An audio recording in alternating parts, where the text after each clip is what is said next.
మెదక్ పట్టణంలోని Indian oil petrol బంకులో నీళ్లు కలిసిన పెట్రోల్ కలకలం సృష్టించింది. శనివారం రాత్రి నరేందర్ అనే వ్యక్తి తన బైకులో రూ. 250 పెట్రోల్ కొట్టించుకొని వెళ్తుండగా వాహనం మధ్యలోనే ఆగిపోయింది. వెంటనే బైక్ మెకానిక్ వద్దకు బైక్ను తీసుకొని వెళ్లగా అక్కడ పెట్రోల్లో నీళ్లు కలిశాయని మెకానిక్ తెలిపాడు.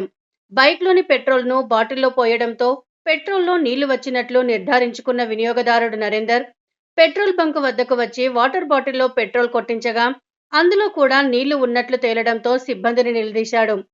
పెట్రోల్లో నీళ్లు కలపడంతో ఇంజన్లు దెబ్బతింటున్నాయని వాహనదారుడు ఆగ్రహాన్ని వ్యక్తం చేశాడు. అధికారులు తనిఖీలు చేసి సంబంధిత పెట్రోల్ బంకు పైన చర్యలు తీసుకోవాలని అతడు డిమాండ్ చేశాడు.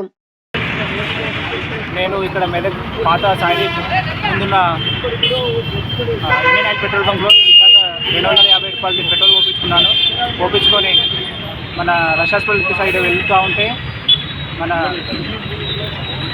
వెల్కమ్ బోర్డు దగ్గర బండి ఆగిపోయింది. బండి ఆగిపోగానే నేను మెకానిక్ చూపిస్తే మెకానిక్ చెక్ చేశాడు. చెక్ చేసి చూస్తే అది బాటిల్ మళ్ళీ పెట్రోల్ మొత్తం తీస్తే మొత్తం అందులో నీళ్ళు వచ్చాయి. ఆ నీళ్ళని మళ్ళీ మేము ఇక్కడ పెట్రోల్ బంక్ తీసుకొచ్చి చూపిస్తే ఆయన రెస్పాన్సిబుల్గా మీ బండిలోనే ప్రాబ్లం ఉంది, మా దాంట్లో ఏం ప్రాబ్లం లేదు అని చెప్పి మాట్లాడుతున్నాడు. మళ్ళీ మమ్మల్ని దబాయిస్తున్నాడు. ఇది కూడా కాబట్టి ఈ పెట్రోల్ బంక్ మీద అధికారులు ఒకసారి మళ్ళీ చెకింగ్ చేసి దాన్ని చర్యలు తీసుకోగలరని చెప్పి నా మళ్ళీ వస్తుంది మనకి.